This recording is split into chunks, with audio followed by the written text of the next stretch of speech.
भगवान दोनों से पूछ रहे हैं क्या? मांगू मांगू पर, तुम भी मांगो पर और तुम भी मांगो पर। मांगू मांगू पर भई नभ पानी, परम गंभीर कृपामृत सानी। आकाशवाणी हो रही है कि महाराज मनु आप भी वरदान मांग लो, और महारानी शत्रुपा आप भी वरदान मांग लो, दोनों मांगो। दोनों ने तपस्या की। वाह, महाराज मनु तो प्रसन्न हो गए। वो समझ गए कि अब आया है कोई असली दानी, महादानी तो अब आए हैं, अभी तो सब अधूरे दानी थे अभी तक। भगवान भी कह रहे हैं बोले कृपा निधानो पुनि, अति प्रसन्न मोहि जानी। मैं बहुत प्रसन्न हूँ महाराज मनु आपसे, आपकी तपस्या से। मांगहु बर जो भावो मन, महादानी अनुमानी। जो मांगना हो महाराज मनु, माता शत्रुपा आप मांग लो, निसंकोच मांग लो, मैं आ गया हूँ। प्रसन्न हो गए महाराज मनु। वैसे भी आपको बताऊं माताओं बंधुओं, इस संसार में वास्तविक दानी तो भगवान ही है, महादानी, महादानी ना। आप बताइए, अरे भाई हम लोग भी किसी को, मान लीजिए मैंने दान की बात कही अभी कि दान करते हैं तो कुछ कमाने के लिए, कहीं ना कहीं कुछ तो स्वार्थ रहता है ना। हम सुपात्र को भी क्यों ना दान कर दें, कितना भी दान क्यों ना कर दें, कहीं ना कहीं इतना सा तो स्वार्थ रहता है कि हमारी वैकुंठ में सीट पक्की हो रही है, कि हमें मोक्ष पद प्राप्त होगा, कि हमें भगवान की कृपा, कुछ तो कहीं कि यश मिलेगा, कुछ तो चाहिए साथ में। तो जब कुछ चाहिए तो दान का हुआ भाई, तो व्यापार हो गया। जहां पे भी इस संसार में हर व्यक्ति सुर स्वार्थी, सब स्वार्थी, असुर सुर नर मुनि, को न देत बिनु पाए। विनय पत्रिका में गोस्वामी तुलसीदास जी महाराज लिख रहे हैं, इस संसार में सब कोई स्वार्थी है, सब स्वार्थी, असुर सुर नर मुनि, को न देत बिनु पाए। कौशल पाल कृपाल प्रणत हित, द्रवहि सुकृत सिरुनाए। केवल एक हमारे वही प्रभु हैं जो तुरंत द्रवित हो जाते हैं आकर के। केवल एक बार सिर तो नवा दिया जाए, एक बार झुक तो जाया जाए। एक बात बताइए, विभीषण ने आकर के कौन सा बहुत बड़ा भगवान को सहयोग कर दिया था, लेकिन आया नहीं कि तुरंत लंका का राजा बना दिया भगवान ने। तो एक दानी शिरोमणि साचो, विनय पत्रिका गोस्वामी, एक ही दानी शिरोमणि है संसार में सबसे बड़े। जोई जाचो सोई जाचकता बस, फिर बहु नाच न नाचो। जिसने एक बार उनसे मांग लिया ना, एक बार उनके सामने याचना कर ली, फिर उसको कभी जाचक नहीं रहने दिया प्रभु ने, कभी उसको नचाया नहीं, उसको परेशान नहीं किया, एक बार में कृपा कर दी। ऐसे प्रभु है माताओं बंधुओं। एक दानी शिरोमणि साचो, अरे हरिहु और अवतार आपने, राखी वेद पढ़ाई। भगवान ने अपने हर अवतार में अपनी और वेदों की महिमा को कम नहीं होने दिया। भगवान दानी है, भगवान कृपालु है, इसको भगवान ने कभी भी झूठा नहीं होने दिया। हरिहु अरु अवतार आपने, राखी वेद पढ़ाई। कैसे आप बताइए? लय चूरा निधि दई सुदामहि, यद्यपि बालो मिटाई। अरे भाई, सुदामा केवल चूड़ा लेके ही तो गया था, तंदूर लेके ही तो गया था, और कौन सा ये भगवान ने कोई उनसे वादा किया था कि सुदामा तुम्हें मैं दे दूंगा, राजा बना दूंगा, बड़ा हो जाऊंगा। तो भगवान को खुद ही ठिकाने नहीं थे क्या होना है भविष्य का, लेकिन तुरंत दे दिया कि नहीं दे दिया माताओं बंधु। ऐसे हैं प्रभु। एक दानी शिरोमणि साचो, कि देते भी हैं और जताते भी नहीं है, बताते भी नहीं। न सुदामा को बताया और न जताया। और हम लोग क्या करते हैं? हम लोग जताते भी हैं और बताते भी हैं लोगों को, यदि किसी को कुछ दे दिया तो। यही बस अंतर है प्रभु में। एक कथा याद आती है, हो जाए, बड़ी भावुक कथा है माताओं बंधुओं। जब नरसी भगत के पास वो संत आए थे और संतों ने हुंडी लिखवाई। नरसी नहीं लिखना चाह रहे थे, लेकिन सबने कहा नरसी से ही हुंडी लिखवाना सबसे बड़ा सेठ है। और नरसी ने मजबूरी में जब वो हुंडी लिख दी कि हे प्रभु सिद्धि श्री परम शोभा धाम, हे सेठ श्यामल शाह, आपको इस नरसी भगत की राम राम बचना। नरसी दास की चिट्ठी नाभादास जी महाराज भक्तमाल में लिखते हैं, आगे निवेदन ये है जी कि मैंने आपके नाम से इन संतों को 700 रुपए की हुंडी लिख दी है, कृपया अदा कर दी जाए। आपका नरसी भगत जूनागढ़। और संत जब भटकते भटकते कहीं उनको नहीं मिले, श्यामल शाह कहाँ है, द्वारिका में कहाँ है, समझ ही नहीं आ रहा है। और जब संध्या होकर के संतों को ये समझ में आया कि सब लोगों ने मूर्ख बना दिया और नरसी ने भी बहुत बड़ा मूर्ख बना दिया, देखो तो हमारे पैसे भी रख लिए और यहाँ पे श्यामल शाह का कोई ठिकाना नहीं है। इतना सोच ही रहे थे तब तक दूर से क्या देखते हैं कि बहुत मोटे से सेठ, बड़ा सा पेट ले हुए और एक झोली लटकाए हुए कि माथे पे लपेट राखी, अटपट पाग मोटी, खुल खुल जात धोती फहरती न्यारी है। और खिसक खिसकी जाती अंगनी तो धोती लौट, और घिसी अंग रखी घोर धारवारी है। कटी सो लपेट राखो लांबो सो दुपट्टा, और घिसी अंग रखी घोर धारवारी है। और कान में बगल दबी कलम दबाए शाह, कांधे धरी थैल सो सुथैरी आन डारी है। उन्होंने कांधे धरी थम सो सुथैरी आन डारी है। अपनी जो वो सुथैली थी वो जैसे ही रखी आकर के चबूतरे पे और कहा कि अरे आप लोग वही संत हैं क्या? हमको सेठ जी ने भेजा है, नरसी सेठ जी ने भेजा है, हम ही श्यामल शाह हैं, उनके सेवक हैं हम।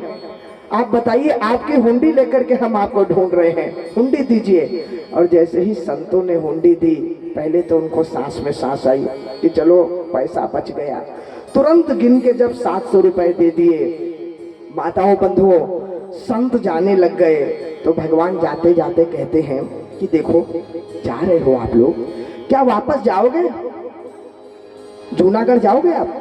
हाँ हाँ जाएंगे।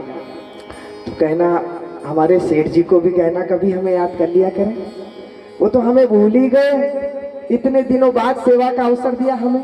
देखिए भगवान की कृपालुता, इतने दिनों बाद अवसर दिया, हम जैसे सेवकों को भी कभी याद कर लिया करें। एक चिट्ठी हमारी तरफ से भी ले जाओ, जाकर के नरसी को दे देना, हमारे सेठ जी को दे देना। और क्या लिखते हैं भगवान?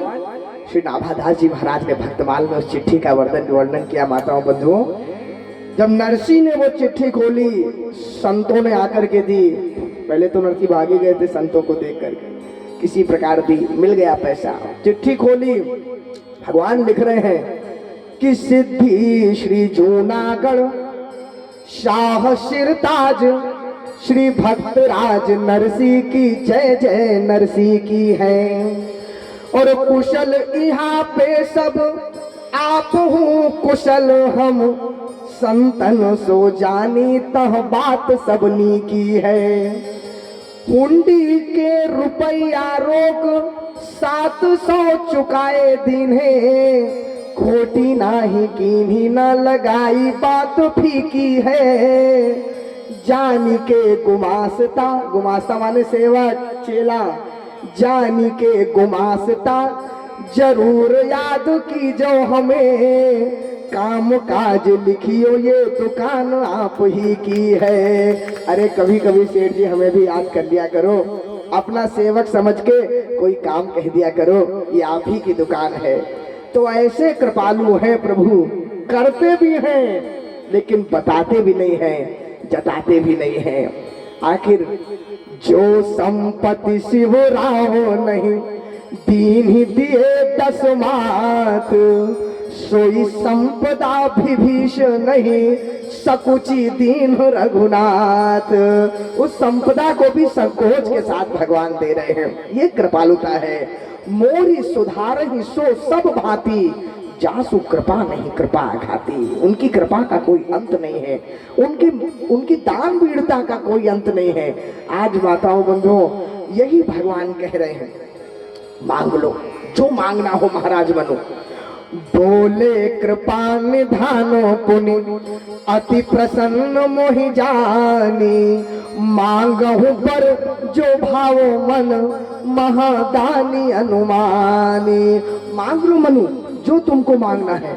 अब माताओं बंधुओं, महाराज मनु ने देखा कि देखो तो मेरे सामने महादानी आ गए, प्रभु आ गए, मैं क्या मांग लूं। बड़ी विचित्र बात, ध्यान दीजिएगा माताओं बंधुओं, विचार करिए भाई, हमारे आपके पास एकदम से बहुत हमारे कोई सुकृत जागृत हो जाए, एकदम से भगवान प्रकट हो जाए रात में और आकर कहा जल्दी से मांग लो क्या मांगना है, तो क्या हम लोगों को समझ में आएगा क्या मांगे? कुछ भी समझ नहीं आएगा। क्या मांगे क्या नहीं करें, क्या करें, आएगा क्या समझ में? आप बताइए। अच्छा चलिए ठीक है, फिर भी एक जो सामान्य वर्ग के लोग हैं, जो मध्यम वर्गीय परिवार वाले हैं, वो भगवान से क्या मांगते हैं अधिकतर? क्या हम लोग सोच लेते हैं भगवान से मांगने का? भाई यही कहते हैं कि रोटी कपड़ा और मकान।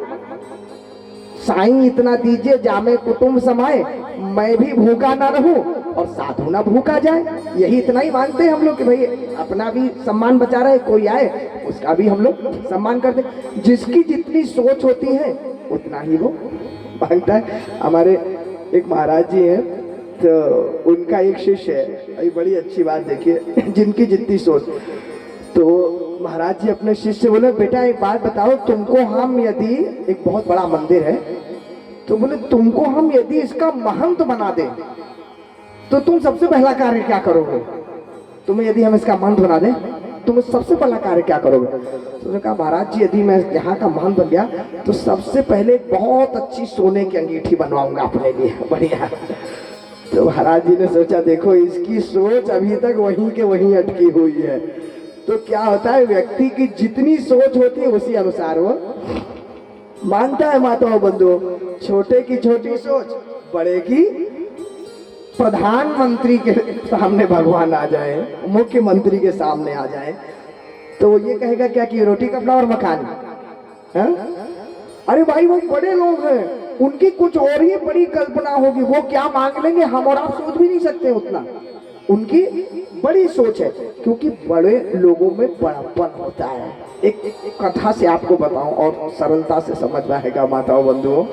हुआ क्या, एक राजा जी थे, देखिए, और राजा जी एक बार दरबार में बैठे हुए थे अपने, तब तक एक कलाकार आ गया और कलाकार ने आकर के बोला कि महाराज मुझको अपनी किसी सेवा में लगा लीजिए, मुझको कोई काम वाम दे दीजिए। क्या कर लेते हो तुम? कहा कि देखिए मुझे बहुत कला आती है, 3 गुण जानता हूं मैं। क्या? कहा पहला तो महाराज मैं पत्थरों को परख लेता हूँ, मणियों को परख लेता हूँ, कौन सा क्या है, रत्न परख लेता हूँ। दूसरा, मुझे घोड़े की परख भी है, घोड़ा भी परखना जानता हूं मैं। और तीसरा, मैं आदमी परखना भी जानता हूं। तो राजा ने कहा तभी कुछ होगा, संयोगवश वो कुछ पत्थर वत्थर देख रहे होंगे, मूंगा वूंगा कुछ भी देख रहे होंगे, तो दिखाओ जरा परखो इसको, क्या है इसकी पहचान है? तो उन्होंने कहा कई पहचान होती है मूंगा की, दूध में रख दो तो आभा ऊपर तक आ जाती है, रात में जलता नहीं है, वो बहुत सारी बातें कुछ किया होगा उसने। महाराज ये मूंगा असली है, आप ले सकते हैं। तो राजा प्रसन्न हो गया, उसने कहा ये आदमी तो काम का है। तो कहा देखो तुम्हें कहीं भटकने की जरूरत नहीं, अपने मंत्री से कहा मंत्री इनके लिए कमरा खोल दो और इनको रात्रि का भोजन यहीं मिलेगा, सुबह घूमो फिरो, तुम्हें जहां जाना है जाओ, जो करना हो करो, रात के भोजन की चिंता करने की तुम्हें आज से आवश्यकता नहीं, आओ यहाँ भोजन करो, सो। ठीक है हुजूर, काम चलने लग गया। कुछ दिनों बाद राजा जी को यह बात स्मरण आई कि भैया ये तो घोड़ा भी परख लेता है। तो कहा सुनो कलाकार, चलो जरा हमारे घुड़शाल में तो चलो। वहां चल के हमारे घोड़ों की पहचान बताना। ठीक है हुजूर। तो कहा हुजूर ऐसा करिए कि सारे घोड़ों को खोल दीजिए। अब सारे घोड़े खोल दिए तो घोड़े भागे, तो कुछ घोड़े तो ऐसे भागे जो पलट के ही नहीं आए फिर, तो और कुछ थे जो आ गए। तो क्या होता है माताओं बंधु, जो असली घोड़ा होता है ना वो अपने मालिक का बड़ा वफादार होता है, अपने साहनी का। चेतक की कथा आज भी हम लोग कविता पढ़ते हैं, महाराणा प्रताप का घोड़ा ना, राणा प्रताप के घोड़े से पड़ गया हवा का पाला था। तो ऐसे घोड़े की पहचान है, असली ब्रीड अपने मालिक का बड़ा वफादार होता है। तो कहा महाराज वो सब नकली थे जो भाग गए, असली ब्रीड यही है, असली घोड़े यही हैं जो वापस आए। ठीक है, काम का आदमी है ये तो। कहा ऐसा है सुनो, तुम ना सुबह कहा एकदम से निकल जाते हो, ऐसा मत किया करो। तुम सवेरे नाश्ता पानी करके निकला करो, दिन में जो तुम्हें घूमना पिया करे काम करना हो करो, रात में फिर आके भोजन किया करो, लेकिन सवेरे एकदम से नहीं, चाय नाश्ता सब करके तब जाया करो।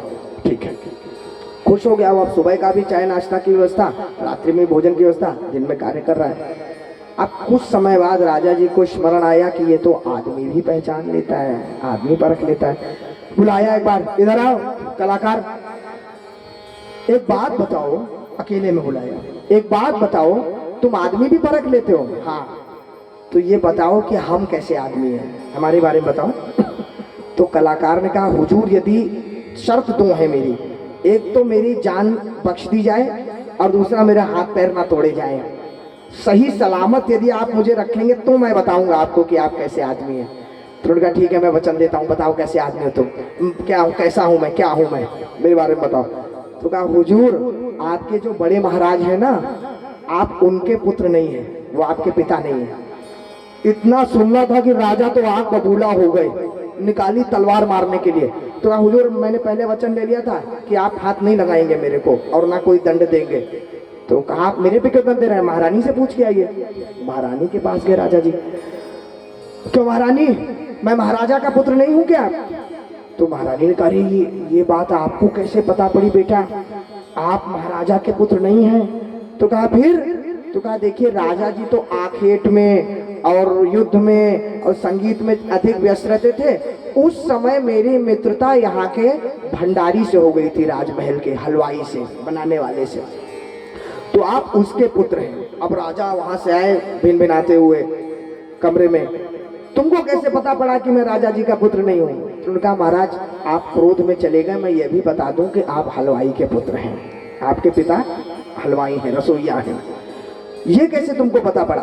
कहा बोले महाराज मुझे इसलिए पता पड़ा क्योंकि जिस समय आपको प्रथम बार मेरी कला पसंद आई थी, पहली कला, यदि आप वास्तव में राजा के पुत्र होते तो उसी समय मेरे नाम कोई बहुत बड़ी रियासत, कोई बहुत बड़ा महल, कोई बहुत बड़ी जमीन कर देते, और आपने ले दे करके एक समय का भोजन मेरे लिए किया, रात्रि का भोजन, तो मैं समझ गया कि ये छोटी सोच एक हलवाई की तो हो सकती है, इतनी सोच कि भाई भोजन। अरे भाई एक बात आइए, जो भंडारी होता है वो क्या सहयोग करेगा, वो यही कहेगा चलो चलो खाना खा लेना, खाना बनाए खाना खा के जाना, यही तो कहता ना एक रसोईया। छोटी सोच बड़ी सोच की बात नहीं, लेकिन सोच की बात है। तो कहा राजा की सोच इतनी नहीं हो सकती महाराज, ये सोच रसोइये की हो सकती है, इसलिए आपकी सोच की बात है। कहने का अर्थ है माताओं बंधुओं, बड़े व्यक्ति की सोच भी बहुत बड़ी होती है, उसकी सोच छोटी नहीं होती।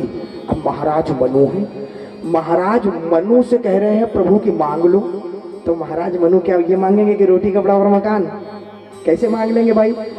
महाराज मनु चक्रवर्ती सम्राट स्वयं रहे, जीवन भर देते आए हैं। आप बताइए जो जीवन भर देता हुआ आया हो और उससे कोई कहे कि मांग लो, वो क्या मांगे? उसके लिए तो बहुत बड़ी समस्या आ गई, क्या कहे वो? महाराज मनु भी मन में सोच रहे हैं क्या मांगू प्रभु, आपने इतने असमंजस में मुझे डाल दिया। हाथ जोड़ के महाराज मनु कहते हैं प्रभु एक लाल सा बड़ी उर्माही और सुगम अगम कही जात सुनाही, तुम ही देत अति सुगम गोसाई, अगम लाग मोहि निज कृपनाई, जथा दरिद्र विबुध तरु पाई, बहु संपत्ति मांगत सकुचाई, तासु प्रभाव जान नहीं सोई, तथा हृदय मम संशय होई, सो तुम जानो अंतर जामी, पूर्वहु मोर मनोरथ स्वामी। देखिए क्या सुंदर बात महाराज मनु कह रहे हैं। कहते प्रभु एक लालसा तो है मेरे हृदय में, लेकिन बड़ी है कि छोटी है ये नहीं समझा जा सकता। सुगम है कि अगम है ये मैं नहीं जानता भाई, कठिन है कि सरल है ये मैं नहीं जानता भाई। ये इतना तो जानता हूं कि आपके लिए सब सुगम है, लेकिन मुझे ऐसा लग रहा है कि कहीं मैं ज्यादा तो नहीं मांग ले रहा, कहीं अगम तो ना हो। मेरे मन के लिए वो अगम लग रही है, आपके लिए तो सब सुगम है। तुम ही देत अति सुगम गोसाई, लेकिन अगम लाग मोहि निज कृपनाई। मुझे अपनी हैसियत के हिसाब से, अपनी सोच के हिसाब से वो अगम लग रही है, कठिन लग रही है। ठीक उसी प्रकार प्रभु जथा दरिद्र विबुध तरु पाई, बहु संपत्ति मांगत सकुचाई। जैसे किसी दरिद्र को कल्प वृक्ष के सामने खड़ा कर दो ना। हमारे अवध की तरफ एक कहावत है माताओं बंधु, देखिए दरिद्र मन से होता है, धन से नहीं होता है दरिद्र को। ध्यान दीजिएगा सर, ये भी मन का रोग है, दरिद्र मानस रोग दरिद्र का।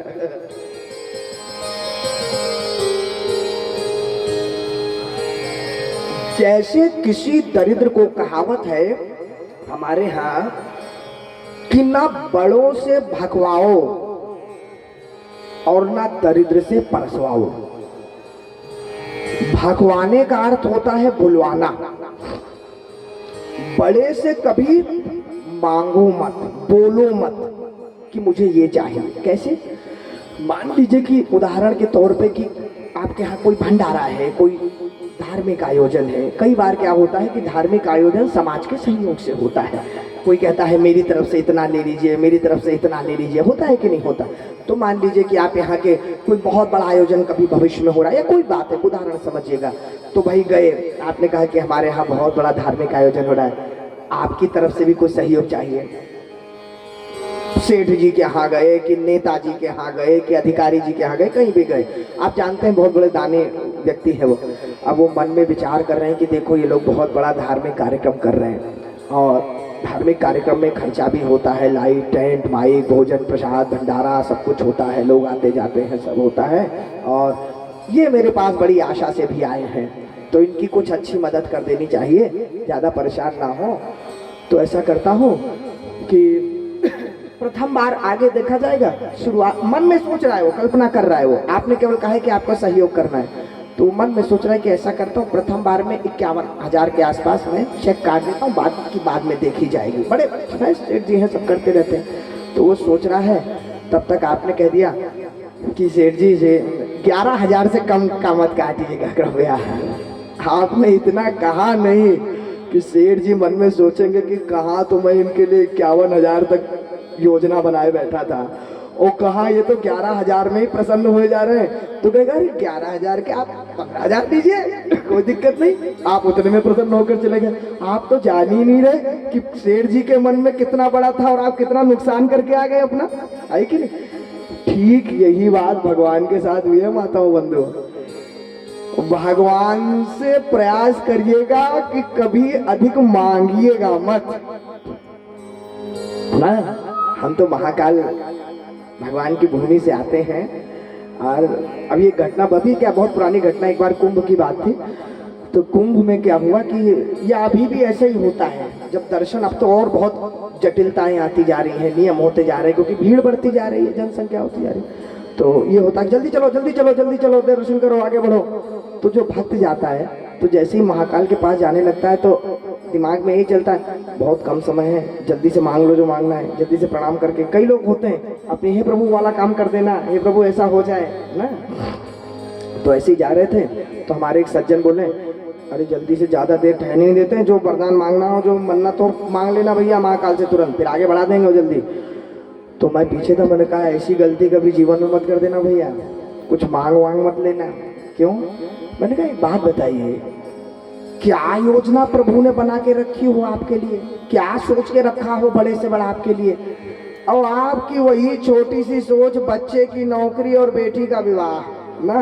और या कोई घर बन जाए अपना, या खेती हमारी जमीन जायदाद को जो विवाद है वो समाप्त हो जाए, ऐसी कोई छोटी मोटी सोच होगी तो भगवान सोचेंगे कि मैं इसको क्या से क्या बनाने देने को तैयार हो रहा था, और ये जब इतने में ही प्रसन्न हुए जा रहा है तो फिर क्या कर सकते हैं। इसकी इतनी सोचे भाई ठीक है तुम इतने में ही प्रसन्न हो जाओ। कभी भगवान से मांगिएगा मत, कारण जो अपने, अच्छा मांगना भी हो तो क्या मांगे, जो अपने पुरुषार्थ से ना साधा जा सके वो भगवान से मांगिए। जो आपके प्रयास से आप कर सकते हो, आपके पुरुषार्थ से कर सकते हो ना। आप एक बात बताइए, ठीक यही स्थिति श्रीमद् भागवत महापुराण की कथा है। महाराज पृथु के सामने आई थी। महाराज पृथु से भगवान ने कहा कि महाराज पृथु वरदान मांगो, क्या चाहते हो, क्या मांगना चाहते हो। तो महाराज पृथु ने कहा कि प्रभु मैं भी जीवन भर चक्रवर्ती सम्राट रहा, सबको देता हुआ आया हूँ, और आज आप कह रहे हैं कि मांगो, तो मैं क्या मांगू। तो उन्होंने विचार किया कि प्रभु इस संसार का ऐसा कुछ नहीं जो मेरे पास नहीं, सब कुछ मेरे पास है, लेकिन हाँ देखिए उन्होंने क्या मांगा जो अपने पुरुषार्थ से पूरा नहीं किया जा सकता। उन्होंने कहा प्रभु मैं कितना भी बड़ा शक्तिशाली क्यों ना हो जाऊं, कुछ भी क्यों ना कर लूं, लेकिन ब्रह्मा जी ने मुझे ये जो 2 कान दिए हैं इनको 3 भी नहीं कर सकता मैं चाह करके, 2 के 2 ही रहेंगे। तो प्रभु यदि कुछ देना ही है आपको तो मेरे एक तरफ 4,999 और दूसरी तरफ भी 4,999 कान बढ़ा दीजिए, टोटल हो जाएंगे 10,000। क्या करोगे इतने कानों का पृथु। लोग हजारों हाथ मांगने वाले तो हमने देखे, कान मांगने वाला पहला सुना हमने, क्या करोगे। महाराज पृथु ने यही कहा प्रभु, कहा आपकी हरि अनंत हरि कथा अनंता, और कहा मेरे ये 2 कान वो भी छोटे छोटे से, इतना क्षणभंगुर जीवन न जाने कब चला जाए। तो प्रभु यही कृपा रहे कि इन 10,000 कानों से मैं निरंतर केवल आपकी रसमयी कथा का पान करता रहूं, यही मेरे जीवन का लाभ मुझे मिलता रहे। देखिए क्या सुंदर बात है, 10,000 कान उनको कम पड़ रहे थे और हमें 2,000 कान भी भारी पड़ जाते हैं कि नहीं पड़ जाते, कई बार मैं देखता हूँ। खैर छोड़िए। तो माताओं बंधुओं, भगवान से वो मांगिए जो आप पुरुषार्थ से ना पा सकते हो, कारण तलवार से नींबू नहीं काटा जाता, उसके लिए चाकू होता है। महाराज मनु सोच रहे हैं क्या मांगू क्या मांगू। तो मैं कह रहा था ना बड़े से भगवाओ, भगवान से स्वयं मत बोलो, बड़े से खुद मत बोलो, और ना दरिद्र से परसवाओ। ये भी ध्यान रखिएगा, दरिद्र को यदि आपने परोसने को भेज दिया पंगत में तो वो यही सोचता रहेगा और ये इतनी सब्जी चली गई और इतनी रोटी और इतना वो खराब हो गया, और वो अपना बचाने में लगा रहेगा चाहे सब चढ़ जाए बाद में। तो इसलिए वो नहीं करना। यही कह रहे हैं, जथा दरिद्र विबुध तरुपाई और बहु संपत्ति मांगत सकुचाई। जैसे दरिद्र कल्प वृक्ष के पास आकर के क्या मांग लूं ये सोचने के लिए वो सोचता ये क्या दे पाएगा, क्योंकि उसकी इतनी सोच ही नहीं है। तासु प्रभाव जान नहीं सोई तथा हृदय मम संशय होई। बस मेरी वही स्थिति है प्रभु, वही संशय है। सो तुम जानो अंतर्जामी पूर्वहु मोर मनोरथ स्वामी। जब इस प्रकार की बात सुनी भगवान ने तो भगवान प्रसन्न हो गए और उन्होंने कहा, ऐसा है मनु, तुम्हारे हृदय में संशय है, तुम्हारे हृदय में बहु संपत्ति मांगत सकुचाई, संकोच है। तो एक काम करो मनु, सारे संकोच को त्याग दो, बिल्कुल बेधड़क बोलो क्या चाहिए तुम। अरे तुम बोलो तो, एक बार बोल के दिखाओ क्या चाहिए। सकुच विहाय। अब देखिए क्या कैसे चौपाई अपना अर्थ बदलती है, अर्धाली अपने अर्थ को दो भाव देती है। क्या कह रहे हैं, तुमको ये संकोच हो रहा है कि क्या मांगू मैं, समझ नहीं आ रहा, तो एक काम करो मनु, तुम सब छोड़ो, सारा संकोच छोड़ो, सारी बात छोड़ो। सकुच विहाय मांगू नृप मोही। एक काम करो, मुझे ही मांग लो तुम, बाद में मांगते रहना जो मांगना है, अभी तो मुझे ही मांग लो। देखिए भगवान कितने बड़े कृपालु। वैसे तो इस अर्धाली का अर्थ है कि मुझसे मांग लो, लेकिन मोही के 2 अर्थ होते हैं। मोही का अर्थ मुझसे भी होता है और मुझको भी होता है। तो कहा मुझे ही मांग लो ना भाई। अगर हम भगवान से मांगते हैं आज तक, भगवान से, तो भगवान से मांगते हैं तो जितना मांगोगे उतना ही मिलेगा। और मान लो भगवान को ही मांग लें तो फिर कुछ बचा मांगने को? आप बताइए, एक ही में सब आ गए, तरु शाखा फल फूल, फिर पाने को क्या रहा? जब गहकर पकड़ा मूल, जब जड़ को ही पकड़ लोगे, मूल को पकड़ लोगे तो सब आपका है। और तने और शाखा की तरफ भागोगे तो केवल इतना ही है। तो कहा मुझे ही मांग लो, एक काम करो, बाद में सोचते रहना, मांगते रहना। तो महाराज ब्रह्म ने कहा अरे प्रभु, ये तो मैंने पहली बार जीवन में सुना, आप खुद बताइए। आपने आज तक ऐसे लोग तो सुने होंगे कि हाँ हाँ मांगो क्या चाहिए, हम तुम्हारी मदद कर देंगे, हम तुम्हें ये दे देंगे, हम तुम्हें वो कोई ऐसा सुना आपने कि बोलो चलो एक काम करो, मैं ही तुम्हारा, तुम मुझे ही मांग लो, मैं ही तुम्हारे साथ चल रहा हूँ? ऐसे सुने क्या? केवल ऐसे प्रभु ही है माताओं बंधुओं, जो स्वयं को भी दे दिया करते हैं अपने भक्तों के प्रेम में। राजा बलि के यहाँ द्वारपाल बन गए थे कि नहीं बन गए? स्वयं को दे दिया था कि नहीं दे दिया था? प्रभु महाराज मनु ने कहा प्रभु कि आप इतने बड़े दानी हैं, हमने इतने दानी तो देखे जो अपने से कुछ देते हैं, अपने कोई देने वाला दानी तो पहली बार देखा, क्या आप अपने को भी दे दिया करते हैं? तो महाराज मनु ने कहा, प्रभु ने कहा मनु तुम जैसे भक्तों के लिए मैं अपने आप को भी दे दिया करता हूँ कई बार। मोरे नहीं अतेय कछु तो ही, अपने आप को भी दे दिया करता हूँ। मांगो क्या मांगना है? अब माताओं बंधुओं, इतनी तो कल्पना भी मनु ने नहीं की थी ना। वो तो कल्प वृक्ष के सामने संकुचित हो रहे थे। तो जब देने वाला देने पे आता है ना, तो मांगने वाले का लालच बढ़ जाता है। ये प्रवृत्ति है मनुष्य की प्रवृत्ति। देने वाला यदि देने पे आ जाए तो मांगने वाले का लालच सदैव बढ़ जाता है, सोचता है और थोड़ा सा मिल जाए, और थोड़ा सा मिल जाए। होता है कि नहीं? कैसे? जैसे मान लीजिए कि भाई आपकी जमीन का रेट है, उदाहरण के तौर पे हजार स्क्वायर फीट, 1000 रुपए स्क्वायर फीट, और आप सोचे कि भैया कि 1000 रुपए स्क्वायर फीट में बिक जाए तो काम बन जाए। तब तक कोई कहे कि अरे भैया बस 4 महीने में वहाँ से 4 लेन निकलने वाला है, बगल से पुल बनने वाला है वहाँ से, तो आपको लगेगा कि तब कितना रेट हो जाएगा? बोले तब 5000 रुपए स्क्वायर फीट हो जाएगा। तो आप सोचेंगे अब थोड़ी देर और रुक जाओ, अब 5000 स्क्वायर फीट। जैसे ही 5000 होगा तो कोई कहेगा नहीं नहीं अभी थोड़ा और रुक जाओ, अरे वहाँ पे बहुत बड़ा प्लांट लगने वाला है। तो अच्छा फिर कितना हो जाएगा? 2000 हो। तो और ना बताओ बंधु, देने वाला देने पे आता है, लेने वाले का लालच डबल होने लगता है और बढ़ने लगता है, और हो जाए जीवी प्रतिलाभ लोभ अधिकाई बढ़ता जाता है। जैसे एक उदाहरण से आपको बताऊं तो और समझ में आएगा। ऐसे ही एक दंपति थे, तो दंपति में क्या था कि पति पत्नी, तो सामान्य तौर पे क्या होता है माताओं बंधुओं की दुकानदारी करने, सामान खरीदने, सब्जी आदि खरीदने के लिए धर्म पत्नी ज्यादा जाती हैं, क्योंकि वो भाव ताव करती हैं ठेले वाले से, नहीं ये इतने का और ये इतने का, ऐसा करती है कि नहीं?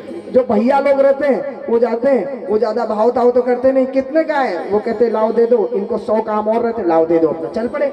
कई बार ये भी होता है फिर घर में डांट पड़ती है, तुम 50 रुपए का लाए, ये तो 30 रुपए किलो का आम कर लेकर के आए थे। तो बोलते भैया फिर तुम ही चले जाया करो जब तुम्हें मालूम है। तो ऐसा होता है कि नहीं? तो क्या हुआ माताओं बंधु, वैसे ही इस परिवार में भी पत्नी ही दुकानदारी करती थी, पतिदेव करते नहीं थे। एक बार धर्म पत्नी का स्वास्थ्य खराब हो गया और वर्षा ऋतु आने वाली थी, तो उन्होंने कहा सोनिया जी मेरा थोड़ा सा स्वास्थ्य गड़बड़ हो रहा है और वर्षा ऋतु आने वाली है, तो एक काम करिए कि आप ही जाकर के एक छाता खरीद के ले आइए, छाता। तो पतिदेव ने कहा देखो जी मैंने कभी दुकानदारी नहीं की, कुछ खरीदा नहीं, और फिर मैं चला गया सामान लेके आ गया तो तुम कहोगे कि ठग गए, मूर्ख बन गए, फिर इस प्रकार मुझे तुम बेइज्जत करोगी, तो मैं नहीं जाऊंगा। तो कहा अरे आप क्यों चिंता करते, मैं कुछ नहीं बोलूंगी, मैं आपको उपाय बता दे रही हूँ, कैसे सामान खरीदा जाता है इसका उपाय बताती हूँ। क्या कहा? ये जो दुकानदार होते हैं ना, ये एक का डबल करके बताते हैं, दुगना रेट बताते हैं, सीधे जाके आधा कर दीजिएगा, काम बन जाएगा। पतिदेव ने नोट कर लिया डायरी में, गए वहाँ अब दुकानदार क्या कर रहा था, दुकान पे बैठा आरती कर रहा था, सुबह की बोनी का टाइम था। अब ये पहुंचे, ए भाई छाता कितने का दिया, छाता कितने का दिया। अब वो बेचारा बोनी अपना पूजा कर रहा है, वो अभी ये तो ज़्यादा किए नहीं, इनको इतना अनुभव नहीं कि भाई शांत हो जाओ थोड़ी देर, छाता कितने का दिया बताते क्यों नहीं। तो उसने वही करते करते कह दिया भाई 16 रुपए का दिया। फिर लग गया ये। तो इन्होंने घुमाया अपना कैलकुलेटर, तो बोले 16 का, यदि 8 रुपए का दोगे तो मैं लूंगा। तो दुकानदार ने सोचा कि भाई आज तक जो आया है व्यक्ति 16 का 15 बोलता है, 14 बोलता है, 13, 12 ऐसा कुछ बोलता है, ये सीधे 8 बोल रहा है। ये तो इतना तो आज तक कोई नहीं बोलता आकर के। ये तो ऐसा तभी कोई बोलता है जब सामान नहीं खरीदना होता है कि नहीं। मान लीजिए कि भाई आपको आपकी गाड़ी बेचनी है, तो गाड़ी की कीमत नहीं करते हुए 50, बहुत सेकंड हैंड से सेकंड हैंड होगी तो 50,000 1 लाख की तो होगी, और कोई कहे कैसा करो हमको 1,000 में बेच दो, तो इसका मतलब उसको खरीदना नहीं, मस्करी कर रहा है वो। तो दुकानदार सोचता है कि सवेरे सवेरे हमारी मस्करी करने आया है। तो बोले बेटा तेरे से बड़ा मस्करा मैं हूँ, फिर अब तू चल ठीक है, दिया 8 रुपए में ले। उसको दुकानदार को लगा तो मस्करी करने आया, लेने नहीं आया, दिया 8 रुपए में ले। इन्होंने फिर कैलकुलेटर घुमाया, अब यदि 4 रुपए में दोगे तो मैं लूंगा छाता। दुकानदार ने सोचा अब मैंने इसको 8 रुपए कह दिया तो अब ये 4 रुपए कह रहा है। तो कहा कि ये तो कोई अच्छी बात नहीं हुई, तू 4 रुपए बोल रहा है, मैं तेरे को 8 रुपए बोला तो नहीं, 4 रुपए में देना हो तो ले। तो देखा देख ऐसा है भाई, बोनी का समय है, सुबह सुबह ग्राहक को नहीं लौटाया जाता है, तू मेरी मजबूरी समझ, अब तू आ गया है कोई बात नहीं, चल 4 रुपए में ले जा। तो ये फिर घुमाया, बोले सुनो अब यदि 2 रुपए में दोगे तो मैं ले जाऊंगा छाता। तो दुकानदार ने कहा ये तो चित पे अड़ गया है, 2 रुपए में ले जाएगा छाता, ये कौन सी बात हुई। उसने कहा भाई देख ऐसा है, सुबह सुबह मैंने न जाने किसका मुंह देख लिया था, कहीं अपना ही तो देख के नहीं आ गया था, तू कहाँ से आ गया है और आकर के कह रहा है कि 2 रुपए में छाता ले जाएगा। देख मेरे को सुबह नहीं अपना दिमाग सरदर्द करना है, चल जा मैं तेरे को 2 रुपए में छा दे रहा हूँ जा। तो अब मेरे को तू 1 रुपए में देगा तो मैं ले जाऊंगा। दुकानदार ने कहा ये लेने को तैयार नहीं और केवल आधा आधा किए जा रहा है कीमत। बोले भाई देख अभी और ग्राहक आने वाले, कोई आएगा तो अच्छा नहीं लगेगा इस बात को, तू एक काम कर मेरा पिंड छोड़ और मेरे जान को छोड़, मैं हारा तू जीता, तू तेरी मस्करी में जीत गया, एक काम कर ये छाता मैं तुझे मुफ्त दे रहा हूँ ले जा। तो बोले अब यदि तू मुझे 2 छाते देगा तो मैं जाऊंगा यहाँ से। कहने का अर्थ है माताओं बंधुओं, कई बार क्या होता है कि व्यक्ति जब देने वाला देने पे आ जाता है ना, तो लेने वाले का लालच और बढ़ने लगता है और बढ़ने लगता है। तो यहाँ पे क्या हुआ, महाराज मनु से भगवान ने कह दिया मनु तुम तो एक काम करो, सकुच बिहाय मांगु नृप मोही, एक काम करो मुझे ही ले लो, तुम ले लो मुझे, मोरे नहीं अदेय कछु तोही। तो महाराज मनु ने घुमाया कैलकुलेटर, उनको लगा कि देखो तो ये तो बिना कुछ बोले ही मेरे पास आ गए, ये तो मैंने मांगा ही नहीं था, ये तो मैंने सोचा ही नहीं था कि ये मुझे मिल जाएंगे। तो बोले ऐसा है प्रभु यदि अब देना ही है तो दानी शिरोमणि कृपा निधि नाथ कहूँ सती भाव। देखिए लालच बढ़ रहा है, लालच बढ़ रहा है, क्या चाहते हो बोलो। बोले चाहूं तुम्हें, ये तो तुम्हें चाहता हूं मैं। तो उन्होंने कहा मैंने बोल तो दिया कि मैं आ रहा हूँ। तो बोले वो तो इसलिए चाह रहा हूँ ये मैं क्योंकि आपने स्वयं बोला मांगो नृप मोही, अब आप खुद ये कहोगे कि मांगो। भाई एक बात बताइए कि आप मान लीजिए कि भगवान जैसे किसी की कोई कभी कुछ होता है, मान लीजिए कि आप आए और जैसे ये बच्चा बैठा है तो बच्चे के माता पिता उसके लिए लेकर के आ गए 5 स्टार चॉकलेट लेकर के आ गए, लेकिन इसको तो कैडबरीज डेयरी मिल्क पसंद है। तो क्या करेगा वो, ये कहेगा भैया ये तो मैं नहीं ले रहा हूँ लेकिन मुझे वो पसंद है वो भी तो लाओ ना, जो पसंद है वो लाओ, ये तो आप लाए हो इसलिए ले रहा हूँ, कोई पैसा बर्बाद चला जाएगा आपका, इसलिए मैं आपका मन रखने के लिए ले रहा हूँ ना। बात हो बंधु बिल्कुल ठीक बात। जब सुतीक्षण जी महाराज के पास भगवान गए थे, अरण्य कांड की कथा है, तो सुतीक्षण जी महाराज के पास गए तो भगवान ने जाकर के सुतीक्षण से पूछा, बोला सुतीक्षण जी कुछ मांग लो वरदान, मैं बड़ा प्रसन्न हूँ आपसे, वरदान मांगो। तो सुतीक्षण कहते वरदान ये वरदान क्या होता है प्रभु? मैंने आज तक किसी से कुछ मांगा वांगा नहीं है, मैं बहुत स्वाभिमानी व्यक्ति हूँ, मुझे मालूम ही नहीं है वरदान ये होता क्या है। मुनि कह मैं बर कबहु न जाचा, समुझी न परई झूठ का साचा। मैंने कभी किसी से वरदान नहीं मांगा और मुझे नहीं पता ये क्या अच्छा वरदान होता है, क्या बुरा वरदान होता है, मांगना होना मेरे स्वभाव में नहीं है। तो भगवान ने कहा ये तो बड़ी अच्छी बात है, अगर तुमने आज तक नहीं मांगा तो अच्छी बात है, मत मांगो, फिर हमसे गलती हो गई, तुमसे बोल दिया मांग लो, कोई बात नहीं, मत मांगो मत मांगो। तो सुतीक्षण कहते हैं अरे प्रभु मैंने कभी नहीं मांगा, ये तो मेरा स्वभाव है, लेकिन यदि आप इतनी जिद कर ही रहे हैं, आप इतना मुझको बोल ही रहे हैं, तो आपकी बात थोड़ी मैं मना कर सकता हूँ, आपका मन थोड़ी दुखी करूंगा मैं। आपने बोला मांगो और मैं आपकी बात काट दूंगा, ये अच्छा लगता है? तो तुम ही नीक लागे रघुराई, जो आपको यदि अच्छा लगे तो आपका मन रखने के लिए, केवल मैं नहीं लेता हूँ लेकिन आपका मन रखने के लिए, तुम ही नीक लागे रघुराई, सो मोहि देवतास सुखदाई। तो दे दो, आपको अच्छा लगता है तो जरूर दे दो, मैं नहीं मांगता। लेकिन तो भगवान ने कहा अच्छा फिर मांगो, क्या तुमको चाहिए? मेरा मन रखने के लिए ले लो भाई, क्या चाहिए? तो बोले कुछ नहीं, बस थोड़ा बहुत चाहिए, ज्यादा नहीं। अविरल भगति विरति विज्ञाना, हो सकल गुण ज्ञान निधाना। क्या कहा था कि मैं तो कुछ मांगना जानता नहीं, मुझे तो कुछ वरदान नहीं आता, और देखिए कितनी बड़ी लिस्ट मांग ली, क्या क्या मांग लिया। तो भगवान ने कहा ये तो बड़ा अच्छे महाराज जी हैं, ये तो देखो बोले कुछ और ये इतना कर दिया। तो बोले कि सुतीक्षण तुमने ले लिया, अब तुम प्रसन्न हो गए, चलो अच्छा है तुम प्रसन्न हो गए ना। बोले प्रभु मैं कहाँ प्रसन्न हुआ, अभी तो आप प्रसन्न हुए, ये तो मैंने वो लिया है जो आप मुझसे जबरदस्ती कर रहे थे कि मांगो, तो ये तो मैंने आपका मन रखने के लिए किया। तो प्रभु मैं आपका मन रखूंगा तो क्या आप मेरा मन नहीं रखेंगे? हाँ, आप भी तो मेरा मन रखो, आपका मन रखने के लिए मैंने इतना कुछ लिया, तो आप भी मेरा मन रखने के लिए कुछ दोगे कि नहीं? क्या अभी तुम्हारा भी मन रखना है सुतीक्षण? हाँ, प्रभु जो दीन सो बरु मैं पावा, अब सो देहु मोही जो भावा। अब वो दीजिए जो मुझे पसंद है, अभी तक तो मैंने वो लिया है जो आपको पसंद है कि मैं लूं आपका मन रखने के लिए। तो चलो सुतीक्षण फिर कोई बात नहीं, तुम भी मांग लो जो मांगना चाहते हो। तो सुतीक्षण कहते हैं प्रभु यदि देना ही है तो सीता अनुज सहित प्रभु चाप बाण धर रामो, मम हृदय मम इंदु हृदय बसहु सदा निहकामो।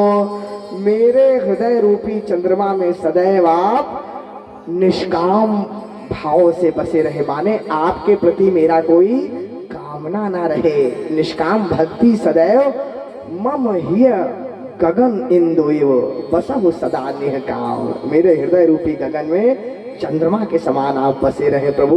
तो कहने का अर्थ भक्त ऐसा भी कर देते हैं। यहाँ पे महाराज मनु ने बोला कि प्रभु मुझे भी अगर आप कह रहे हैं तो क्या दे दीजिए। देखिए क्या मांग रहे हैं, दान शिरोमणि कृपा निधि नाथ कहो सती भाव। क्या चाहते हो मनु? बोले चाहूं तुम्हें। तो बोले वो तो मैं आ ही रहा हूँ। बोले वो तो मैं इसलिए आपको चाह रहा हूँ क्योंकि आपने कहा। अच्छा तो फिर आप क्या चाहते हो? बोले मैं चाहता हूँ समान सुत, आपके जैसे और सुत भी चाहता हूँ। एक तो आपको भी चाहता हूँ और एक आप जैसे समान सुत भी चाहता हूँ।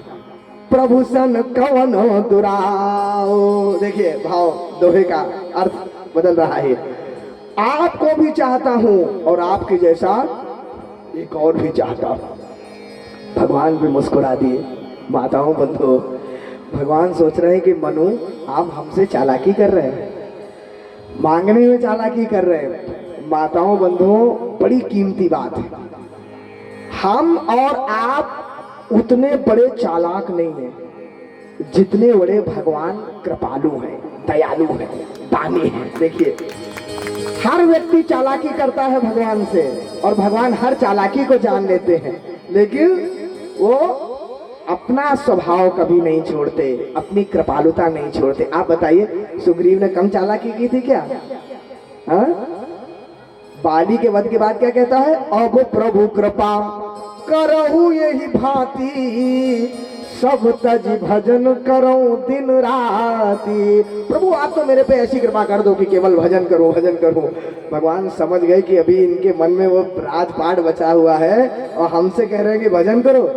जो कछु कहे सत्य सब सोई, लेकिन सखा बचन मम मूर्खा न होई। भगवान ने कहा तुम्हारी बात ठीक है सुग्रीव, लेकिन मैंने तुमको कहा है राजा बनाऊंगा तो बनाऊंगा। कहने का अर्थ है माताओं बंधुओं, हम लोग भी ऊपर से तो बहुत भगवान की भक्ति की बातें करते हैं, लेकिन अंदर कहीं ना कहीं चालाकियां भरी ही रहती है, मोह माया भरी ही रहती है। और भगवान सब जानते हैं, किंतु सब जानने के बाद भी अनदेखा कर देते हैं। क्या करते हैं जानते हैं? भगवान ने सोचा कि महाराज बनो, तुम इतना ही पहुंच पाए, इतनी ही चालाकी कर पाए, 1 से 2 बस इतना ही, इससे अधिक नहीं कर पाए। तो तुम्हारी चालाकी से बड़ी हमारी उदारता है, हमारी कृपालुता है। तुम 1 के 2 कर रहे हो, तो हम 1 के 4 करके आपको देंगे। एक बात देखिए माताओं बंधुओं, आपने इस संसार में सेल पर जाते होंगे, दुकानों पे जाते होंगे, सेल सेल सेल पढ़ते हैं ना, कपड़ों की सेल, तो वहां क्या लिखा रहता है? 2 के साथ 1 फ्री, 2 शर्ट पर 1 शर्ट फ्री लिखा रहता है कि नहीं? 2 पैंट पर 1 पैंट फ्री। क्या किसी ऐसी सेल को आपने दुनिया में देखा जहां ऐसा लिखा हो कि 1 के साथ 3 फ्री? ऐसा तो कहीं नहीं देखा होगा। ऐसी केवल हमारे प्रभु की सेल है एक, जो 1 के साथ 3 फ्री है, 3 फ्री। आपको मैं बताऊं, जैसे हमारे श्री मिश्रा जी हैं, श्री धीरेन्द्र मिश्रा जी, ये तो थोड़ा सा पूर्व परिचय है हमसे और बहुत अभिन्न परिचय है। जो नई परिचय है थोड़ा सा बता दूं, वैसे बहुत अपनी कथा बताने में नहीं मैं आनंद लेता भगवान की, लेकिन फिर भी एक छोटा सा परिचय कि भाई जब हम इंजीनियरिंग की जॉब छोड़कर और आए इस देश में, तो हमसे कई लोगों ने कहा कि भाई महाराज जी अब क्या होगा, अच्छी वाली कमाई चल रही थी, अच्छी वाली नौकरी चल रही थी और आप इसमें आ गए, अब कैसे चलेगा ना? तो एक बात समझ लीजिए माताओं बंधुओं, अच्छा अगर हम भौतिक रूप से देखें तो इस संसार की सबसे बड़ी फैक्ट्री एमएनसी कौन सी है? सबसे बड़ी फैक्ट्री एमएनसी माने मल्टीनेशनल कंपनी, वैसे लोग माइक्रोसॉफ्ट को भी कहते हैं, बिल गेट्स की कंपनी है माइक्रोसॉफ्ट, बहुत बड़ी। उसमें होंगे लाखों कर्मचारी होंगे, हजारों लाखों जो भी कर्मचारी होंगे ना, लेकिन उससे भी बड़ी यदि कोई मल्टीनेशनल कंपनी इस संसार की है तो वो है ये गोस्वामी तुलसीदास जी महाराज की रामचरितमानस की फैक्ट्री। आप बताइए, उस मल्टीनेशनल कंपनी में सुबह 9 बजे से जाओ, रात में 5 बजे 6 बजे आओ, रात भर लगा हुआ है, टारगेट लगा है, प्रेशर लगा है, मालिक का दबाव लगा है। और इस फैक्ट्री में कोई बंधन नहीं, कोई प्रेशर नहीं, कोई दबाव नहीं। माताओं बंधुओं देखिए, अरे भाई हम तो फिर भी श्री राम कथा सुना दे रहे हैं। कई लोग जो केवल कुछ भी नहीं जानते, जो केवल लिए मंजीरा और मंगल भवन मंगल हारी द्रवौ सो दशरथ अजीर बिहारी, जो केवल अखंड रामायण का पाठ करते हैं आकर के, उनके लिए भी आप लोग पूरे 24 घंटा में लिए पूड़ी तो चाय तो उनकी खातिरदारी में लगे रहते हैं कि कहीं नींद ना आए, कहीं कोई समस्या ना हो, आओ भगत में सेवा में कोई कमी नहीं रखते उनकी भी ना। आप बताइए, यहाँ पे बॉस का डंडा, उसका टारगेट, और इस तरफ कोई चिंता नहीं। मन किया तो विश्राम कर गए, मन किया तो उठ गए। एक बार गोस्वामी तुलसीदास जी महाराज एक संत के पास गए, और संत के पास गए और जाकर के संत कहीं गए होंगे, तो वहीं बाहर तखत लगा था, गोस्वामी जी सो गए। तो संत आए, तो संत ने आकर कहा, कैसे महात्मा हैं आप दिन में क्यों सो गए, दिन में सोना चाहिए क्या? तो गोस्वामी जी ने उत्तर दिया, बोले हम सो गए तो कौन सा बहुत बड़ा गलत काम कर दिया, और जागे तो जाग के क्या करें हम? और गोस्वामी जी ने लिस्ट गिना दी, क्या बोले जा गए जोगी जंगम, जति जमाती ध्यान धरे, डरे उर भारी सोच मोह कोह काम के। और जा गए राजा राजकाज, सेवक समाज साज, सोचे सुनी समाचार बड़े बैरी बाम के। जा गए बुध विद्याहित, पंडित चकित चित, और जा गए लोभी लालच, धरनी धन धाम के। और जा गए भोगी भोग ही, वियोगी रोगी रोग बस, लेकिन सोवै सुख से तुलसी, भरोसे एक राम के। हम क्यों जागे भाई, हम तो केवल राम नाम के बल पे, फिरत स्नेह मगन सुख अपने, नाम प्रसाद सोच नहीं सपने। भगवान के नाम के बल पे आनंद से सोते हैं, आनंद से उठते हैं। किसी बात की कोई चिंता है इस फैक्ट्री में बताएं। और उससे बड़ी बात माताओं बंधुओं, उस एमएनसी में, उस मल्टीनेशनल कंपनी में अर्थ तो बहुत था, लेकिन 3 पुरुषार्थ वंचित हो रहे थे। धर्म काम मोक्ष थोड़ा कम हो रहा था वहाँ। और इस मल्टीनेशनल कंपनी में दाल रोटी भगवान की कृपा से चल जा रही है, अच्छे सम्मान से चल जा रही है। और साथ में 3 पुरुषार्थ, भगवान की कथा सुना के धर्म भी, भगवान की कामना भी, और मोक्ष की प्राप्ति, तीनों भी आ रहे हैं साथ में कि नहीं आ रहे? एक के साथ 3 फ्री है कि नहीं, आप बताइए। लेकिन ये मत समझ लीजिएगा कि सब युवा सोचे कि लाओ तो हम भी इसी मल्टीनेशनल कंपनी में ज्वाइन हो जाए। इस कंपनी में ज्वाइन होना ही सबसे कठिन है। आईआईटी से कठिन है, आईएएस से कठिन है माताओं बंधुओं। एंट्रेंस एग्जाम, एलिजिबिलिटी क्राइटेरिया, ये तो अति हरि कृपा जाहि पर होई, पाँव दे एहि मार्ग सोई, आवत एहि सर अति कठिनाई, राम कृपा बिनु आई न जाए। ये तो भगवान की जब अतिशय कृपा होती है तब कोई इस मल्टीनेशनल कंपनी को ज्वाइन कर पाता है, और न केवल दूर से ही बैठ करके तमाशा देखा जाता है। तो कहने का अर्थ है कि भगवान की ऐसी होलसेल फैक्ट्री है, एक के बदले 3, एक के साथ बदले नहीं, एक के साथ 3। आप बताइए महाराज मनु ने क्या बोला था, प्रभु मुझे एक और दे दो, एक के दो हो जाए दो।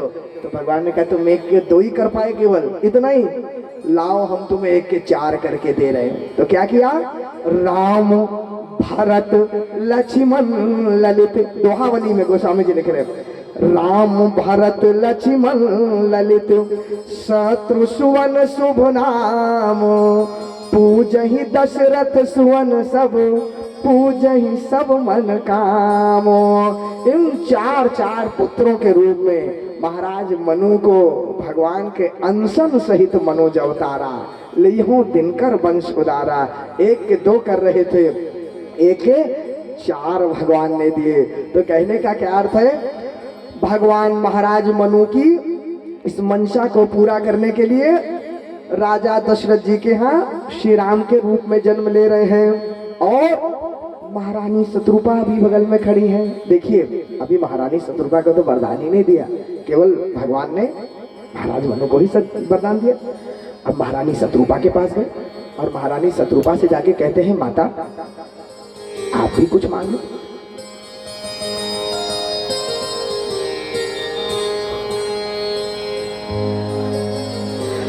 शत्रुप ही बिलो की कर जोरे, अरे माता देवी मांगो बर जो रुचि तोरे, मांगो माता आप कुछ मांग लो।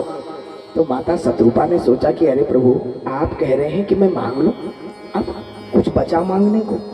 मेरे पतिदेव ने क्या वरदान मांगा है, मैं देख रही हूँ मेरे पतिदेव ने आप ही को तो मांग लिया है पुत्र के रूप में, और वो पुत्र तो मेरी ही गोद में आएगा, यानी माता तो मैं ही बनूंगी। तो मुझे तो बिना मांगे ही वरदान मिल गया प्रभु, अब मुझे मांगने की कोई आवश्यकता नहीं, मुझे नहीं चाहिए प्रभु। नहीं नहीं माता आपने भी तपस्या की है, मांगना आपको भी आवश्यक है, आप भी मांगो। अब माताओं बंधुओं देखिए माता शत्रुपा क्या मांग रही है और क्या मांगना चाहिए एक माता को ना। ऐसे तो काम हो ही गया था, दोनों ने किया और भगवान मिल गए, काम बन जाता। लेकिन अब यही मांगने का तरीका है, क्या मांगो। और परिवार में माताओं को क्या मांगना चाहिए। देखिए यहाँ श्री रामचरितमानस में उस बात का रहस्योद्घाटन हो रहा है। होता क्या है कि एक परिवार में विवाह के बाद चाहे माता पिता हो, चाहे सास ससुर हो, चाहे कन्या के माता पिता हो, सब लोग ले दे के एक ही वरदान मांगते हैं। क्या? एक अच्छा सा लल्ला आ जाए, कान्हा आ जाए, पुत्र रत्न की प्राप्ति हो जाए, बेटा आ जाए। मांगते कि नहीं मांगते? अरे जल्दी से संतान हो जाए ना। अधिकतर 80%, 20% कोई होता जो कहता है बेटी हो जाए, बेटी हो जाए। वरना अधिकतर तो यही होता है कि भाई एक पहले अच्छा सा लल्ला जाए, फिर बेटी होती रहे, बेटी से दुश्मनी नहीं है, लेकिन पहले लल्ला हो जाए ना। तो माताओं बंधुओं, होता क्या है कि सब मांगते तो सब यही है, बेटा हो जाए, बेटा हो जाए। अब एक बात बताओ कि आप भी बेटा मांग रहे हो, वो भी बेटा मांग रहे हैं, भगवान के यहाँ दो लोग मांग रहे हैं जाके एक ही काम, तो एक मांग कैंसिल नहीं हो गई? भगवान ने आपकी सुनी कि आपके पतिदेव की सुनी? किसकी सुनी? एक की सुनी। मान लो दोनों की भी सुनी, और दो अलग अलग मांगते तो अलग अलग चीजें नहीं हो जाती, वो तो एक ही हुई। दोनों ने मांगा तो वही पुत्र आया, उसमें क्या हो गया ना। ऐसा मांगो कि जिससे कुछ अलग भी तो ले दे के वही घूम फिर के आ गया दोनों।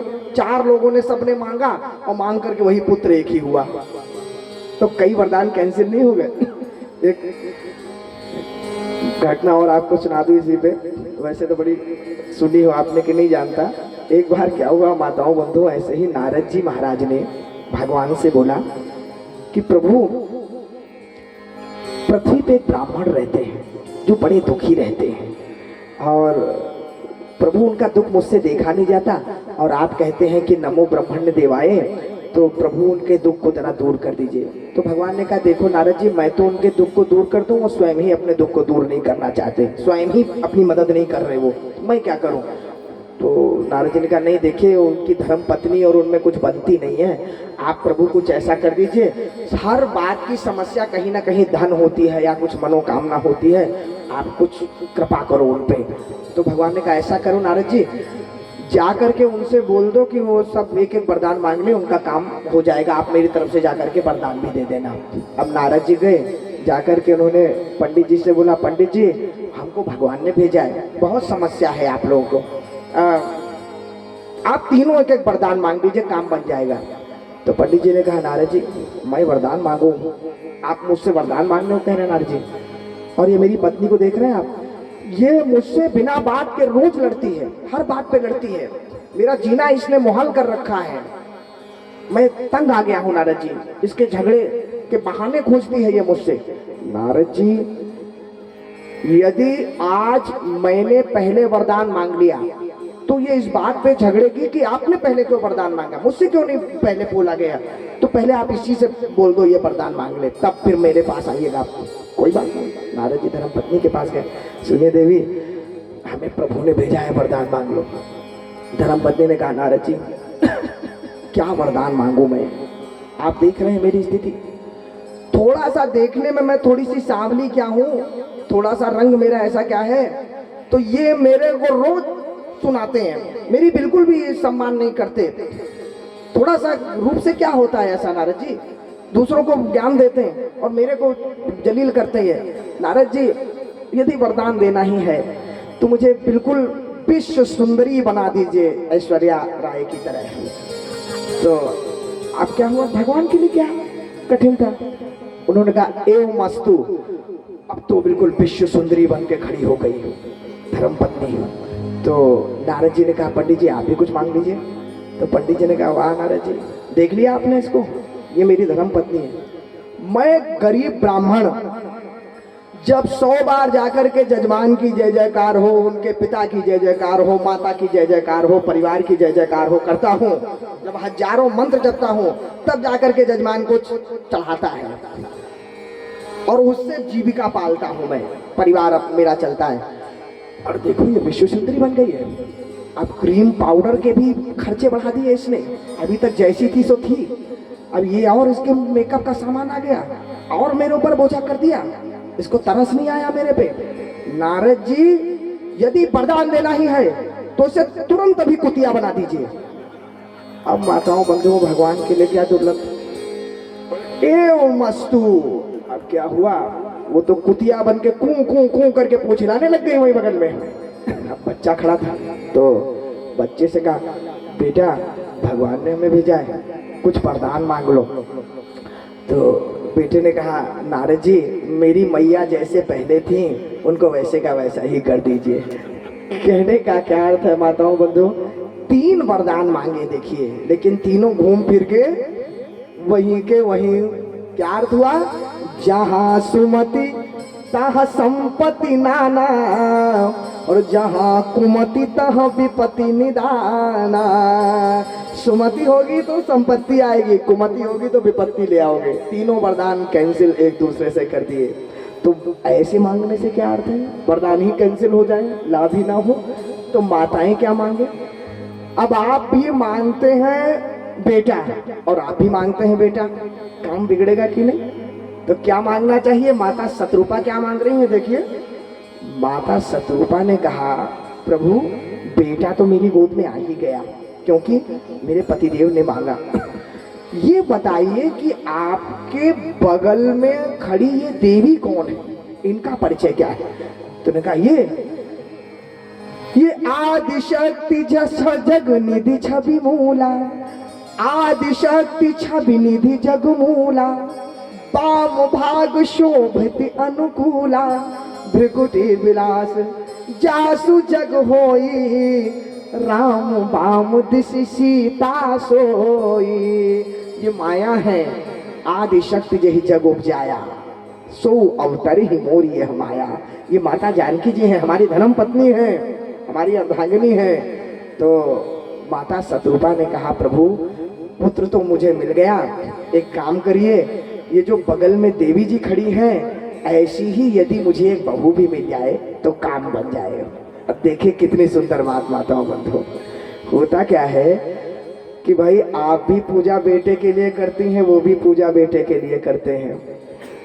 कोई बहू के लिए तो पूजा करता नहीं, और बिन बुलाए जिसके लिए किसी ने जिसको बुलाया ही नहीं, वो बिन बुलाई जब बहू आ जाती है तो क्या होता है, महाभारत और तांडव प्रारंभ होता है घर में कि नहीं होता माताओं बंधु। उसके लिए बड़ा आवश्यक है कि हमारी माताएं भी तपस्या करें, भगवान से माताएं। क्या एक बात बताइए भाई, बेटा तो अपने पिता का नाम करेगा ना, अपने पिता का बिजनेस बढ़ाएगा, अपने पिता के खेती में काम आएगा, उनका सरनेम बढ़ाएगा।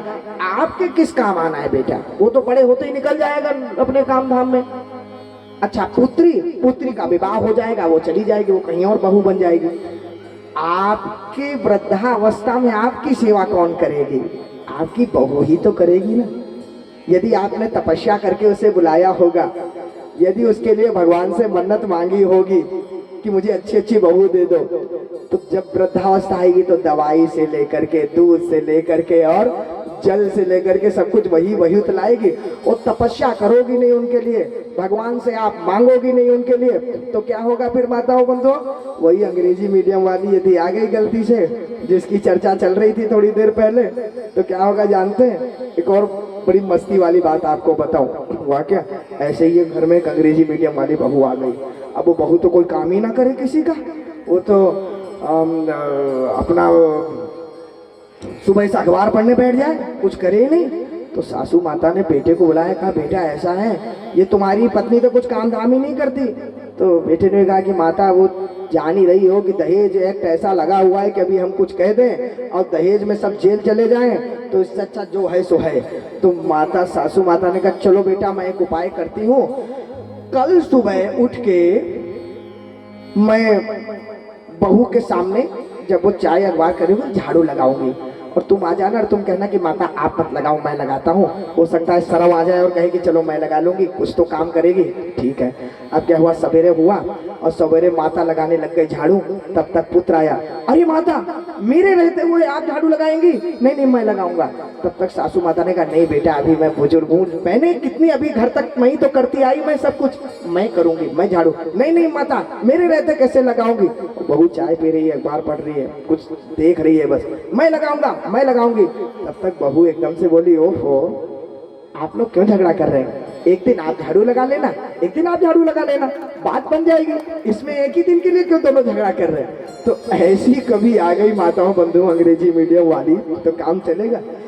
जानकी जी जैसी बहू चाहिए तो उसके लिए तो माता शत्रुपा जैसी तपस्या करनी पड़ेगी। देखिए एक घटना बताऊं माताओं बंधुओं, जब भगवान श्री राम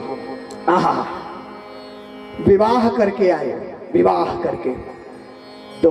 करके आए तो चक्रवर्ती सम्राट राजा दशरथ जी ने माता कौशल्या से कहा, कौशल्या जी बहू लड़कनी, देखिए है तो बहू लेकिन लड़की है, अभी बच्ची है, कन्या है, अभी अभी विवाह हुआ है। इतनी समझ थोड़ी होती है किसी में कि विवाह हो जाए तो बहुत समझदार हो जाएगी, सारा घर बार चलाना सीख जाएगी एकदम से।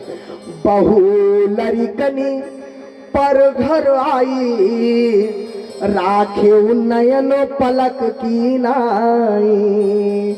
बहू आई है, पराए घर से आई है, उसको ऐसे रखना जैसे नयनों की पलक रक्षा करती है, सुरक्षा करते हैं, ध्यान देखभाल, एक कष्ट नहीं होने देते पुत्री को, नयन को ऐसे रक्षा करना, ऐसे देखभाल करना।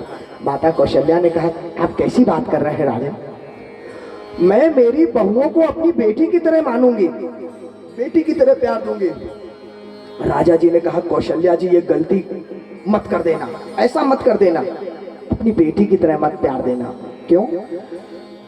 कहा देवी अपनी पुत्री तो अपनी पुत्री होती है, चाहे जैसा मोटा महीन पहन लेगी, चाहे जैसा डांट फटकार सुना दो, चाहे जो भोजन कभी करा दो, कभी काम करने को कह दो, कभी कहीं कुछ बोल दो, अपनी बेटी तो अपनी होती है। वो पर घर आई, पराये घर से आई है, तो पराये घर से कौन आता है? अतिथि, मेहमान पराये घर से। और जब हमारे यहाँ कोई अतिथि आता है, मेहमान आता है, तो हम लोग उसका कितना देखभाल करते हैं, कितना स्वागत सत्कार करते हैं कि नहीं करते, रख रखाव करते हैं। देवी हमारी बहुओं का आप वैसे ही देखभाल करना जैसे एक मेहमान की देखभाल की जाती है, एक मेहमान को रखा जाता है, वैसे हमारी बहुओं को रखना। माता कौशल्या ने माता जानकी आदि समस्त बहुओं का वैसे ही पलंग पीठ तज गोद हिडोरा, सिय न दीन पग अवनि कठोरा, जीवन मूरी जिमि जोगवत रहूं और दीप बाती नहीं तारन कहूं। इतनी माता कौशल्या ने ध्यान रखा माता जानकी का, समस्त बहुओं का, जैसे अतिथियों का रखते हैं। लेकिन बात आगे भी है माताओं बंधुओं, समय हुआ और राम जी को वनवास हो गया, वापस आए और वापस आने के बाद चक्रवर्ती सम्राट भी नहीं रहे, राम जी का राज्य अभिषेक हो गया। और राज्य अभिषेक होने के बाद राम जी ने माता जानकी को बुलाया और माता जानकी को बुला के कहा देवी अब तो राजा जी नहीं रहे, पिताजी नहीं रहे, माताओं का आपको विशेष ध्यान रखना है, समस्त सासू माताओं का। तो माता जानकी ने कहा प्रभु कैसी आप बात कर रहे हैं, मैं उतना ही ध्यान रखूंगी जितना मैं अपनी माता सुनैना का ध्यान रखती हूँ, उतना प्रेम दूंगी, उतना सम्मान दूंगी।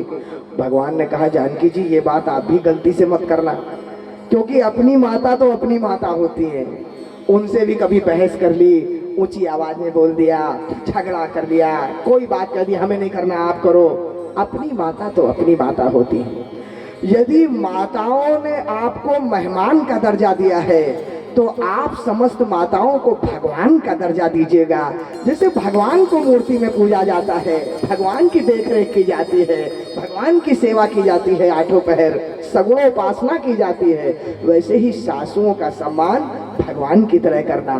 तो कहने का अर्थ यह है माताओं बंधुओं कि यदि माता जानकी की तरह बहू चाहिए तो माता कौशल्या की तरह तपस्या भी हरेक को करनी परम आवश्यक है। और माता कौशल्या की तरह सास चाहिए तो माता जानकी का कर्तव्य निभाना भी। माता जानकी का क्या कर्तव्य है जानते? जब माता जानकी आई थी, रानी थी, महारानी, राजा राम जानकी रानी, आनंद अवध अवध राजधानी। लेकिन गोस्वामी जी लिखते हैं यद्यपि ग्रह सेवक सेवकनी, सब थे घर में, सेवक सेविकाएं सब कुछ राजमहल में, विपुल सदा सेवा विधि गुनी, विपुल थे अनगिनत सदा थे। मानी ये नहीं कि कोई छुट्टी पे चला गया है कि कोई बीमार है, सब कमी नहीं, सेवा विधि गुणी, हर एक गुणी था। लेकिन माता जानकी क्या करती थी? निज कर ग्रह परिचर्या करही, अपनी माताओं की सेवा अपने हाथों से किया करते थे, स्वयं उसका उत्तरदायित्व लिया करते थे। ये नहीं कि नौकरों को सौंप दिया तुम देखो तुम्हारा काम जाने। निज कर ग्रह परिचर्या करही, रामचंद्र आयसु अनुसरहि, और भगवान की आज्ञा का पालन किया करती थी माता जानकी। तो कहने का अर्थ यह है माताओं बंधुओं कि भगवान श्री राम के इस परिवार में महाराज मनु महारानी शत्रुपा का तपस्या का यह फल है कि वही चक्रवर्ती सम्राट के यहाँ भगवान श्री राम जैसे पुत्र हुए। और माता कौशल्या ने माता शत्रुपा के रूप में जो वरदान मांगा ना, उसी का फल है कि माता जानकी आई। आप कहेंगे ये कैसे कहा महाराज जी आपने? देखिए, माता शत्रुपा कहते हैं भगवान श्री राम से, प्रभु मुझे यदि वरदान देना ही है तो जे निज भगत नाथ तब अहई, जो सुख पावई जो गति लहाई, सोई सुख सोई गति सोई भगति, सोई निज चरण स्नेह, सोई विवेक सोई रहनी प्रभु, हम ही कृपा करि देव। ध्यान दीजिएगा, माता शत्रुपा ने 6 वरदान मांगे थे, सोई सोई सोई सोई सोई। और माता कौशल्या की प्रसन्नता का वर्णन तब नहीं है जब राम जी का जन्म हुआ है, उस समय तो दशरथ पुत्र जन्म सुनिकाना, मानहु ब्रह्मानंद समाना। माता कौशल्या की वास्तविक प्रसन्नता का वर्णन कब हुआ है जानते हैं? जब माताओं बंधुओं दासी ने आकर के बताया, माता बहुओं की पालकी दरवाजे पे आ गई है, अयोध्या धाम में आ गई है जनकपुरी से पालकी। इतना सुनना था माता कौशल्या को। गोस्वामी जी लिखते हैं, पावा परम तत्व जनु जोगी, 6 चीजें मांगा था, 6 चीजें मिल रहा है। पावा परम तत्व जनु जोगी, अमृत लहई जनु संतत रोगी, जन्म रंग जनु पारस पावा, अंधनि लोचन लाहु सुहावा, और मूक बदन जनु शारद छाई, मानहु समर सूर जय पाई। यही सुख ते 7 कोटि गुण, इससे भी 100 करोड़ गुण अधिक सुख, यही सुख ते 7 कोटि गुण, पायो मातु आनंद। इससे भी अधिक आनंद माता को कब प्राप्त हुआ? जब भाइन सहित बियाही घर आए रघुकुल चंद। जब भाइयों के साथ समस्त बहुओं को लेकर के भगवान श्री राम पधारे, तो कहने का अर्थ है माताओं बंधुओं, राम राज लाना है तो घर में इस प्रकार से एक दूसरे के लिए प्राप्ति के लिए तो तपस्या करनी पड़ेगी, तब आगे की पीढ़ी इतनी संस्कारी होगी। तो भगवान का जन्म महाराज मनु महारानी शत्रुपा की तपस्या से इस प्रकार हुआ। और इसके आगे की कथा हम लोग कल, मेरा ऐसा विचार है कि कल श्री भरत चरित पर कुछ चर्चा हो जाए कल, क्योंकि 4था दिवस है और 5वें दिवस श्री हनुमत चरित पे एक एक दिन एक एक प्रसंग को लेते हुए माताओं बंधुओं, क्योंकि ऐसे अगर क्रम से चलेंगे तो फिर तो परसों विवाह भी नहीं हो पाएगा। और कुछ क्या होता है, मैंने कल भी कहा, हमारे श्री धीरेन्द्र मिश्रा जी का ये प्रयास है, सूत्रधार तो वही रहे, और हमारा जो संबंध है फिर हनुमान जी का ये देखिए पूरा आप लोगों के बीच में जो संकल्प है। तो ये तो प्रथम बार की चर्चा है, भगवान चाहेंगे तो कभी और कहीं और आनंद होता रहेगा। तो इसलिए 2 बार भगवान नाम संकीर्तन करके विराम दूंगा कल। हाँ, वैराग्य दायिनी कथा है भक्त श्रोमणि भरत लाल जी की। भरत चरित जैसा तो कोई चरित नहीं है माताओं बंधुओं। भाई भाई में क्या प्रेम होना चाहिए, अयोध्या कांड की कथा यह सिखाती है। तो सब कुछ चर्चा करना तो संभव नहीं, 2 बार भगवान नाम संकीर्तन करके वाणी को विराम दूंगा। कल भी पुनः ठीक 1:30 बजे ही धर्म मंच प्रारंभ हो जाएगा और 5 सवा 5 तक हम लोग विराम कर देंगे ताकि ठंड के अनुसार सब लोग अपने अपने भवन पधार सके। श्री राम जय राम जय जय राम, श्री राम जय राम जय जय राम, जय जय विघ्न हरन हनुमान, जय जय विघ्न हरन हनुमान, जय जय सिद्धि करन हनुमान, जय जय सिद्धि करन हनुमान, कौशल्या के प्यारे राम, कौशल्या के प्यारे राम, दशरथ राज दुलारे राम, दशरथ राज दुलारे राम, संतन के रखवारे राम, संतन के रखवाले राम, श्री राम जय राम जय जय राम, श्री राम जय राम जय जय राम, श्री राम जय राम जय जय राम, श्री राम जय राम जय जय राम, धर्म की जय हो, अधर्म का नाश हो, प्राणियों में सद्भाव हो, विश्व का कल्याण हो, गौ माता की जय हो, गौ हत्या, सनातन धर्म की जय हो, हनुमान जी महाराज की, जय हो, महाकालेश्वर भगवान की, जय हो, श्री श्यावर महाराज की, जय हो, समस्त संत गणों की, जय हो, यज्ञ भगवान की, जय हो, समस्त भक्त गणों की, जय हो। ओम नमः पार्वती पतये हर हर महादेव। बोलिए भक्त वत्सल भगवान की, जय। सियावर रामचंद्र की, जय। पवन सुत हनुमान की, स्वामी प्रणवपुरी जी महाराज की। जय। ओम चंद्रमा मनसो जात चक्षु सूर्यो अजायत, श्रोत्राद्वायुष प्राणश मुखादग्निर्जायत। आप लोग अपने स्थान पर खड़े हो जाएंगे, भगवान की आरती होने जा रही है। हरि ओम माइदकम हविहि प्रजननम में अष्टदश वीरगुम सर्वगणगुम स्वस्ते आत्मसरि प्रजासनि पशुसनि लोकसन्न भयसनि अग्निः प्रजा बहुला मे करोद्वन्नम पयोरेषु अस्मान् सुदत्तो।